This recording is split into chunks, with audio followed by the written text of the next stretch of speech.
All right, we are back out here at Denmark Drone Park with the Developer Mini right out here in front of us. We have it hooked up with just a RadioMaster boxer and MLRS Bluetooth module in the back, connected to iVue RoboControl on our Legion Go handheld PC here. In our last video, we are showcasing the difference between holding position with the H-Flow optical flow sensor mixed in with a rangefinder or combined with a rangefinder versus the GPS unit for positioning.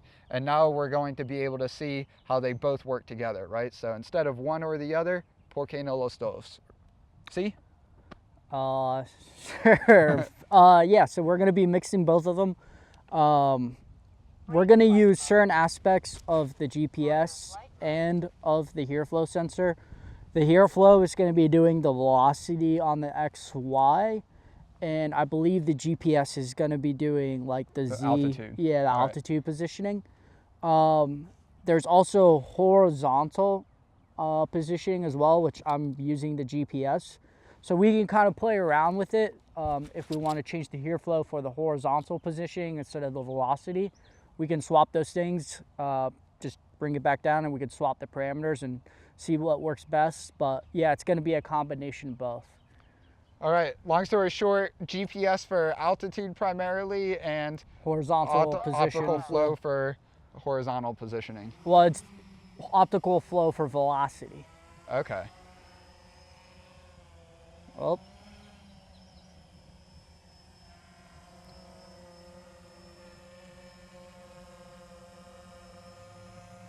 Okay, so did it just kind of suddenly go down there? Yeah, it did, yeah. Okay. Now, I might have had the stick a little bit down, but definitely not down. No, it looked like it was like a pretty consistent speed down there. Yeah. Do you get any sort of warning there?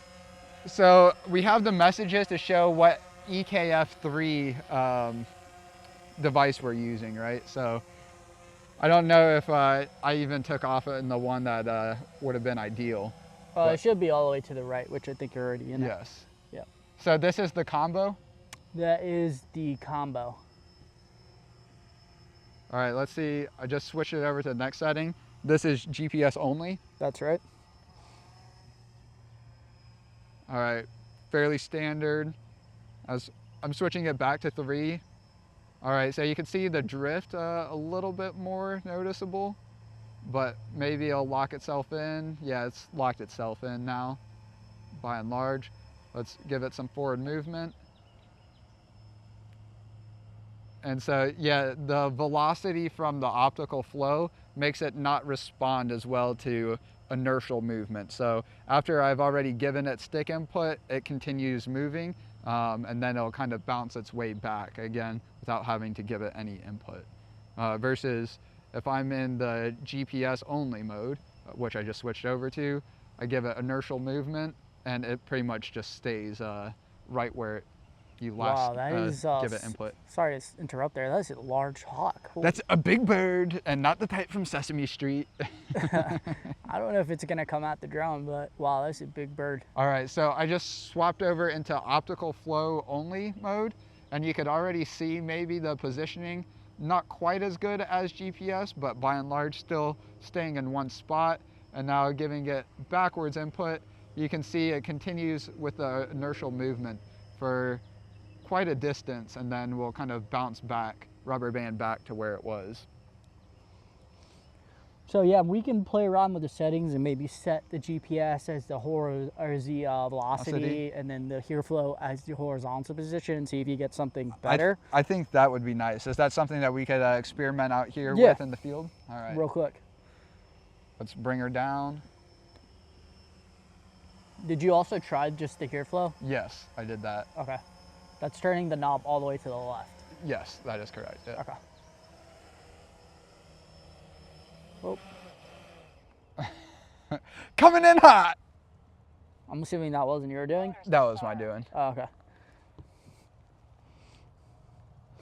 All right. I am speed.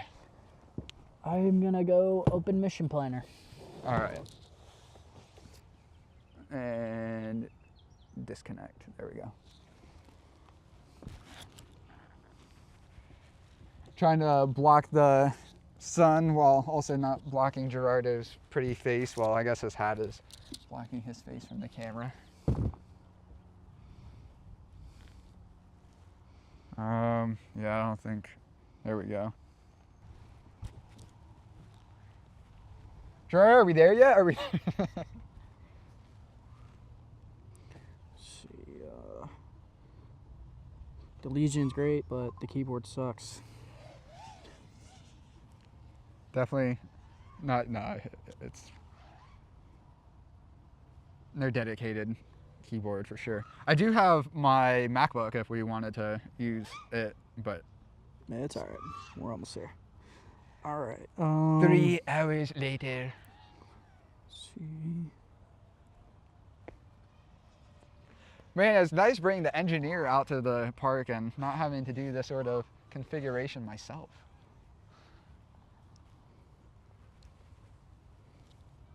Not that I know the actual configuration for this specific positioning system and configuring which positioning system you want to use, if not the GPS.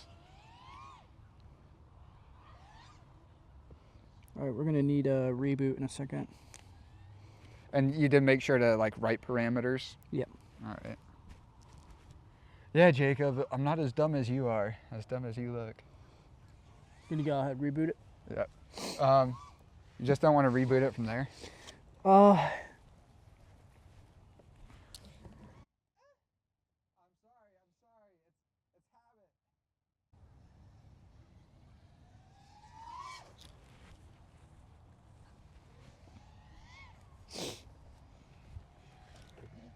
Stabilize flight mode.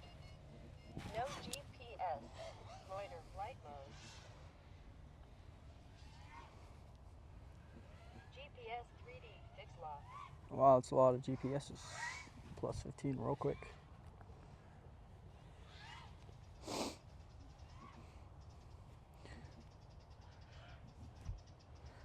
Pre-arm check. SKR3XY. It didn't like the here flow change, I guess. It's not just ready to go?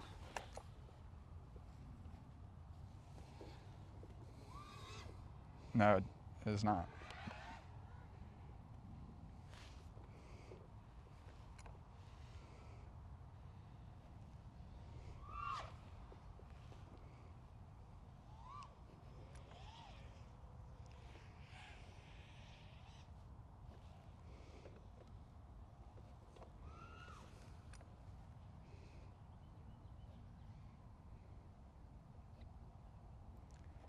Yeah, and all of the three EKF variance. all three of the EKF modes, I will not take off right now. Yeah, I don't think we can actually put this as a position XY on the here flow. I don't think that's actually an option that you can actually use. And to clarify, it's the H flow that we're using, not the here flow. We have moved on to greener pastures. Yeah, I think that mode can only be used for a GPS, because in our source wasn't option, we use none when we're using the H flow. So I don't think we can do anything other than velocity in the XY plane using the H flow, not for position. I'm assuming that's because it's not like a GPS unit.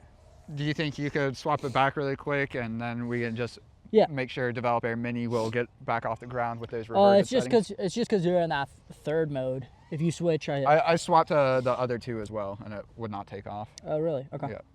Let's do GPS for that.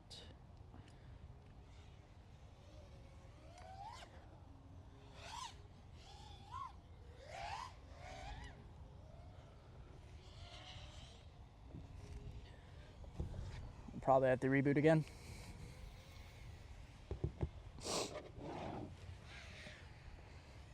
I already hit right parameter.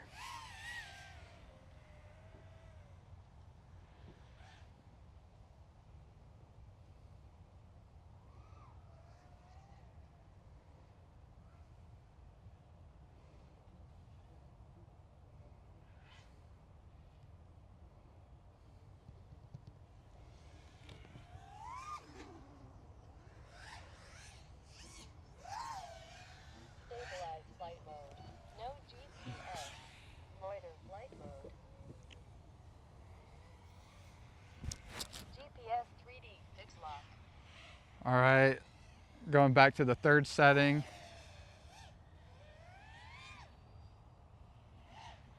Need position estimate. Might just need another moment or two No, you should have since enough. the reboot.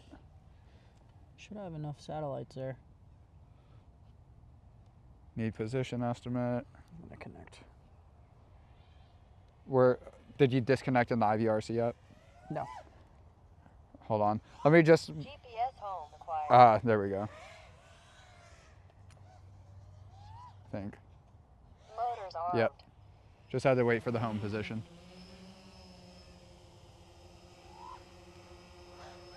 So again, this is the mix of the two. Yep.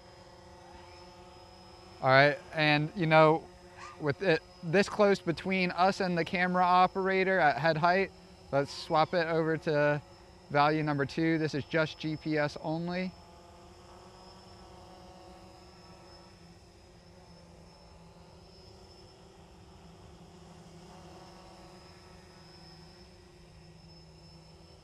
I wonder why it's so much worse now, GPS only.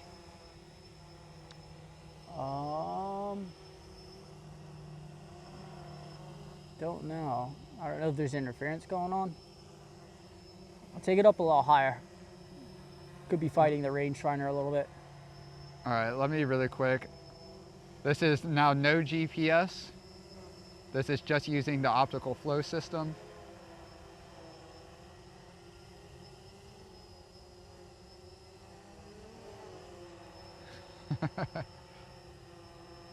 And all of this movement you're seeing develop air take is without any manual input. So it definitely looks like combination hold is the best. Let's go back over to GPS.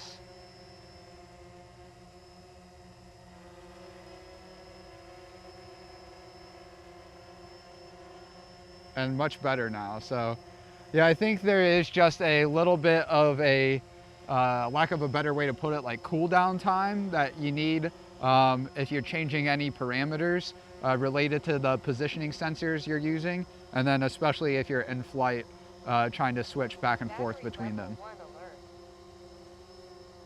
All right, so now this is the combination, and I did provide a little throttle up on the throttle up stick, the left stick. But otherwise, I mean, it's holding position as it should.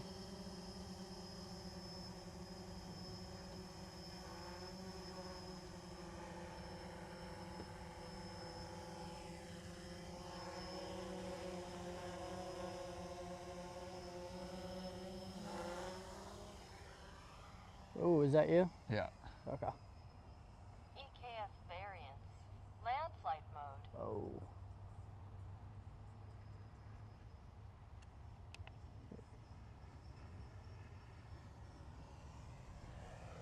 Assuming you fought the land there. Yeah, I overrode the landing.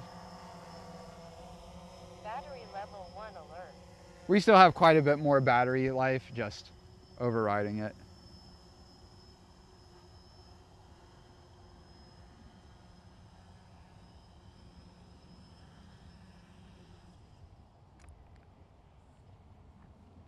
Motors disarmed. All right.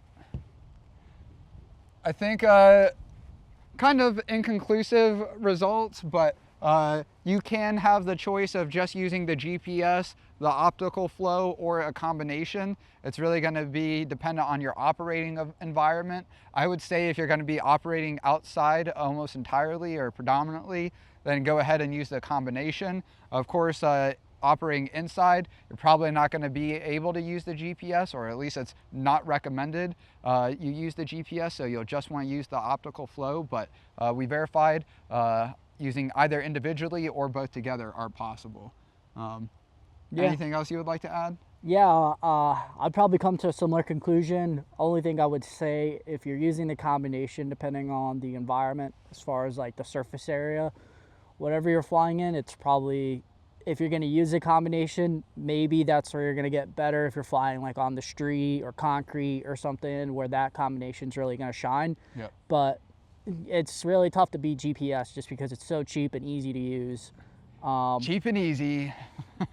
But Yeah, I mean, the H-Flow has its advantages. I think we're honestly going to see a lot of improvements once we start to really put that sensor closer to the body of the drone, and where it's kind of like leaned out. And so when you're really tilting the drone, you're kind of getting an exaggerated angle. Yeah. And the flight controller is trying to process all that. So I think we're going to see a better performance out of it once we kind of put it closer to the body. But yeah, I think still a very powerful sensor, still a very powerful tool, depending on how you want to use it and how you want to fly it. Cool. Well, I think that's it for this video. Thanks for watching. Stay tuned. Peace.